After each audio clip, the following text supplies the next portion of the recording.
တနေ့မှာပေါ့လူငယ်လေးတူကအဖိုးပြစ်သူအနာကိုသွားပြီးဘဝတံမိုးဆိုတာဘာလဲအဖိုးဆိုပြီးမေးလိုက်တယ်။ဒါနဲ့အဖိုးပြစ်သူလည်းကြောက်တုံးတုံးကိုလူငယ်လက်ထဲထည့်ပေးလိုက်ပြီးကဲဒီကြောက်တုံးရဲ့တံမိုးဟာဘလောက်ရှိလဲဆိုတာတွားစုံစမ်းခဲ့ကြ။ဒါပေမဲ့ရောင်းတော့မရောင်းခဲ့နဲ့နော်ဆိုပြီးမှလိုက်တယ်။လူငယ်လည်းအဖိုးပေးလိုက်တဲ့ကြောက်တုံးကိုယူပြီးထွက်သွားလိုက်တယ်။လမ်းမှာလိမ်မော်သီးရောင်းတဲ့စိုက်တစ်ဆိုင်ကိုတွေ့တော့အထဲဝင်ပြီးကြောက်ရတံမိုးကိုမေးလိုက်တယ်။ဈေးတဲ့ကဒီကြောက်တုံးဆိုရင်လိမ်မော်သီး12လုံးတော့ရမယ်။ရှူမာလားဆိုပြီးဈေးဖြတ်လိုက်တယ်။လူငယ်လည်းအဖိုးဖြစ်သူကမရောင်းနဲ့လို့မှားထားတဲ့အတွက်ဈေးတဲ့ကိုတောင်းပန်ပြီးပြန်ထွက်လာခဲ့တယ်။ဆက်သွားပြီးမကြခင်ဟင်းသီးဟင်းရွက်ရောင်းတဲ့စိုက်တစ်ဆိုင်ကိုတွေ့ပြီးအထက်ပါအတိုင်းဈေးတဲ့ကိုကြောက်တုံးရဲ့တံမိုးကိုမေးလိုက်တယ်။ဒါနဲ့ဈေးတဲ့လည်းပြောင်လက်နေတဲ့ကြောက်တုံးကိုကြည့်ပြီးကြောက်တုံးပေးရင်အာလူတအိတ်ရမယ်ဆိုပြီးလူငယ်ကိုပြောလိုက်တယ်။လူငယ်လည်းမရောင်းသေးဘူးဆိုတဲ့အကြောင်းတောင်းပန်ပြောဆိုပြီးပြန်ထွက်လာခဲ့တယ်။ရှေ့နားမှာလောဝရတနာအယောင်းဆိုင်တစ်ဆိုင်ကိုတွေ့ပြီးကြောက်တံမိုးကိုဝင်မေးလိုက်ပြန်တယ်။ဆိုင်ရှင်လည်းကြောက်တုံးကိုမှန်ဘလူးနဲ့တစ်ချက်ကြည့်လိုက်ပြီး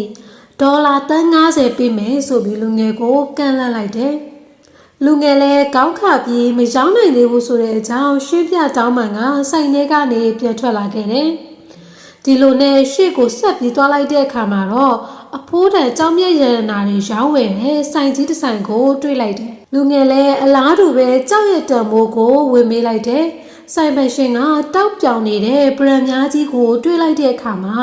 အဝိနေစာတစ်ခုကိုဖြန့်ခင်းလိုက်ပြီးအပေါ်မှာတင်လိုက်တယ်။ကြောက်တုံးဘေးပလဲကိုလှည့်ပတ်ကြည့်လိုက်တယ်။ပြီးတော့ခါးကိုကိုင်းကကြောက်တုံးကိုတစ်တစ်ချာချာစိုက်ကြည့်ရင်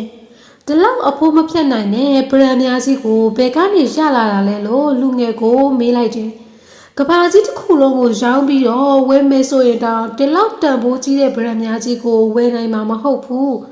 ဆိုပြီးတအံ့တော်ပြောလိုက်တယ်။လူငယ်လေးလည်းနားမလည်နိုင်အောင်ဖြစ်ခါစက်တည်သေးပြီးအဖိုးဖြစ်သူထံပြန်လာခဲ့လိုက်တယ်။ကဲအခုအဖိုးကျွန်တော်ကိုဘဝတံမိုးဆိုတာဘာလဲရှင်းပြပြီးတော့လို့ပြောလိုက်တယ်။ဒါနဲ့အဖိုးဖြစ်သူက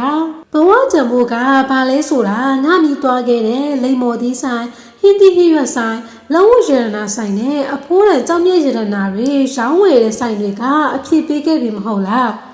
ငါမီးဟာဒီလိုအဖိုးမဖြတ်နိုင်တဲ့ကြောက်တုံးတုံးဖြစ်ကောင်းဖြစ်မယ်။ဒါပေမဲ့လူတွေဟာသူတို့ရဲ့ငွေကြေးအခြေအနေပညာအရေးအချင်းအသိပညာအစစ်အတမ်းယုံကြည်ချက်တွေသူတို့ကျင်လည်ဖြစ်တန်ရတဲ့ဘဝတွေပေါ်မှာအခြေခံပြီးငါမီးရဲ့ဘဝကိုတန်ဖိုးဖြစ်ကြလိမ့်မယ်။လူတွေဟာသူတို့အစစ်အတမ်းနဲ့ရှင်ပြီးတခြားသူတွေရဲ့ဘဝကိုတန်ဖိုးဖြစ်တတ်ကြတယ်။ဒါပေမဲ့မစိုးရိမ်ကြနဲ့ငါမီးရဲ့ဘဝတန်ဖိုးအစစ်မှန်ကိုထိုးထွင်းသိမြင်နိုင်တဲ့လူတွေကိုငါမီးကျိတ်သေးပေါရှာတွေ့မှာပါ။ကိုလေးစားမှုရှိပါ